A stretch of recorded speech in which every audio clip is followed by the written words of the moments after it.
já vás vítám u dnešního videa. V dnešním videu bude prank call. To bude dneska sranda. Zavolám do zoologické, jestli tam mají klokana, protože potřebuji zvíře, který umí dobře skákat, aby mi z poličky něco podal, protože sam nedosáhnu sama samozřejmě. Tak vydržte. Tak jo, už jsem se nějakou usadila a může mít na to. Tak jo, jdu volat.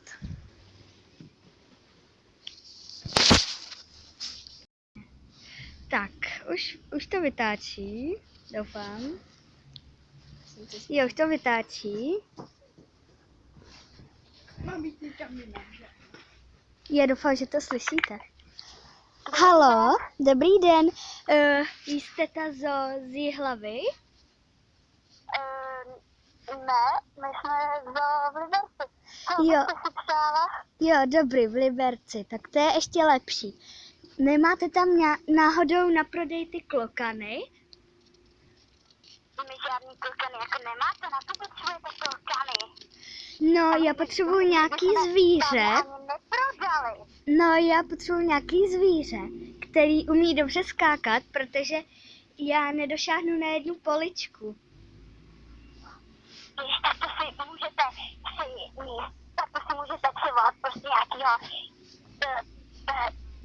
můžete si prostě přivolat nějakýho bagráče nebo něco, ale ne nás, jako já mám šéfa, že to sama vyřídí.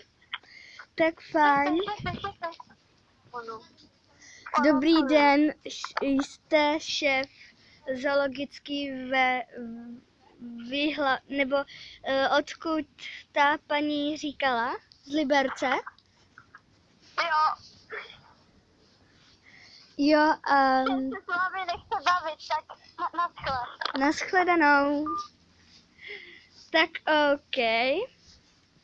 Tak právě jsme volali do té zoo, já nevím, jestli jste to pořádně slyšeli, ale prostě ta paní. Tak co, jaká paní? No to je moje kámoška. No, volali jsme teda do té zoo a tam nějaká paní, jsem se jí zeptala. Já jsem to slyšela, jako, byla drzá, počkej. Byla nějakou hodně drzá. Jo, nějakou hodně. Říkala, že žádný klokany neprodávají, že ať si seženeme na toho nějakého klauna nebo cirkus, nebo co to říkala. Pak zavolala Nějakýho bagráče. No, bagráče říkala a pak zavolala svého šéfa a ten říkal, že se s námi nechce bavit, tak to radši štípnul. Ne, No ale, to típnula. no tato típnula, ale pak zavolala svého šéfa jakoby a ten to pak típnul. Takže byla to teda fakt jako sranda. Řeknu vám, že ta paní byla fakt nabroušená. Jo. To vám můžu fakt říct. To se asi Byla starala hodně o nějaký monstra nebo co? Ale jinak vám chci říct, že jsme tady všichni, tady je Tonda, Natka se ségrou, Ineska, jestli tam jsou všichni vidět. Prostě jsme tady před školou. Skončili jsme zrovna školu a teď jsme na hřišti.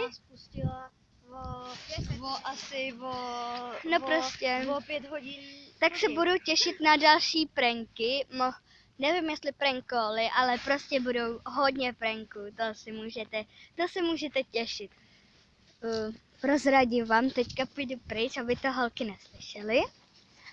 Ještě budu dělat prank call. Teda ne prank call, ale prank na Íňu. Počkej, jsem dost daleko? Dobrý, jsem dost daleko. Prostě budu natáčet prank na Ines a pak ještě na Natku Hašpicovou. Takže se můžete těšit. Ještě je musím vymyslet.